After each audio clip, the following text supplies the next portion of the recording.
How's it going, everyone? I'm here for hopefully a quick video. In this video I'll be talking about the SmackDown 15th anniversary show that happened tonight. Hopefully this video is quick, like I said, because to be perfectly honest, there's not a whole lot to talk about. The 15th anniversary of SmackDown tonight wasn't anything spectacular at all. It was pretty much an average SmackDown. It wasn't anything, too great, but nothing too bad at all. Just an easy, simple show to sit through, I thought. For WWE, this really showed that they don't really care about anything when it comes to like milestone-wise, because if you go back in their anniversary shows, they don't really try that hard. I mean, look at Raw 20th anniversary from the beginning of last year. That show was lackluster. Nothing really happened on that show, and nothing happened on this show. So WWE for their anniversary shows are never really too caring, or they don't really try to make it special, which is kind of unfortunate. But for the SmackDown tonight, the 15th anniversary, it was an alright show. You pretty much had your average matches that no one really cared about. You had Seth Rollins just go with Kingston, which is actually alright. Ziggler versus Rusev, which is actually kind of surprised me because, Ziggler's the Intercontinental Champion and Rusev's never really interacted with a champion yet. And Rusev kind of squashed him, which is kind of disappointing to see. But, you had, like I said, you had your average matches. The things that I liked was the opening segment. You had Stephanie McMahon come out and talk about SmackDown, and you had John Laurinaitis, People Power!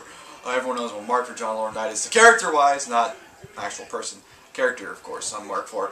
And Teddy Long came out as well, basically arguing who can make the better matches and who was a better general manager, which led into a 15-man tag team match, which you're thinking they're like 15 man. It's not a handicap match. No, you had 7 guys on one team, and you had a mascot on the other. So it was like Team Johnny had Hornswoggle and Team Teddy had El Torito. So half guys to make one person, so that's why it's 15.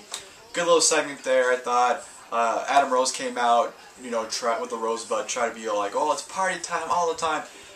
And if you know me, I really dislike Adam Rose, and luckily for me, Kane came out, beat Adam Rose, and beat down his Rosebud. So for me, seeing Kane beat Adam Rose up in his Rosebuds, for me was awesome, because I mildly dislike Adam Rose. I think his character is stupid. I think his gimmick is stupid, which is pretty much the same as character.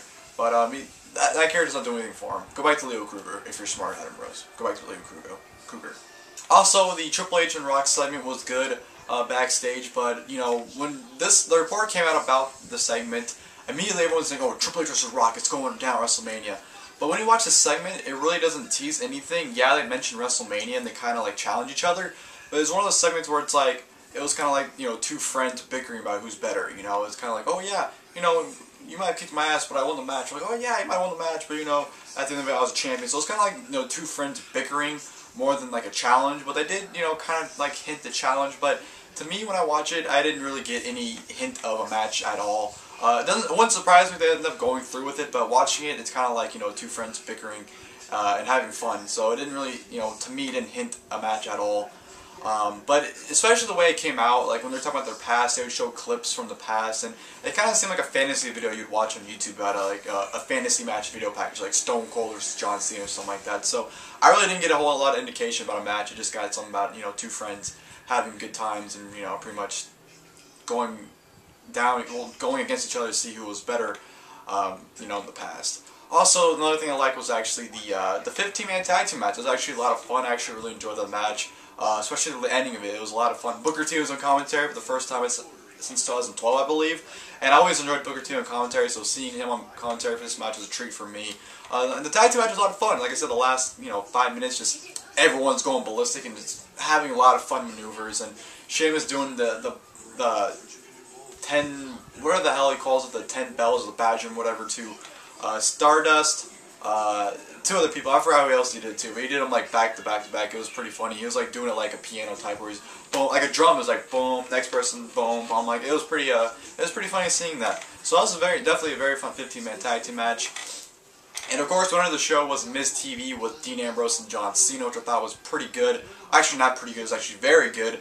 Cena and Ambrose were on their A game that night. They actually announced that a Hell in a Cell match will now be a no holds barred contract on a pole match. So. Before, when the match was announced, I was kind of sketchy about, since it's on pay-per-view and it's Cena versus Ambrose, which wouldn't surprise if the match ended in, no contest. And now that it's contracted on a pole, I think it's it's a good way to have Dean Ambrose beat John Cena if they do that, without making John Cena look weak. So I think the contract on a pole match favors for Dean Ambrose to have him actually win it. So I don't mind a stipulation at all. But like I said, this TV segment was great. You know, Cena and Ambrose on like 8 games. Cena was great. Ambrose was great. Cena ended up hitting an AA on Ambrose at the end of it. So it was definitely a great segment there. So yeah, the 15th anniversary of SmackDown was it was alright. Nothing spectacular, but there were a handful of really good things I thought on the show as well. But it is nothing, if you missed it, no big deal, but definitely check out the things I was talking about if you haven't, because those are, the best parts of the show in my opinion. And yeah, that'll do it for this video. I hope you guys enjoyed it, and until next time, I'll see you guys later.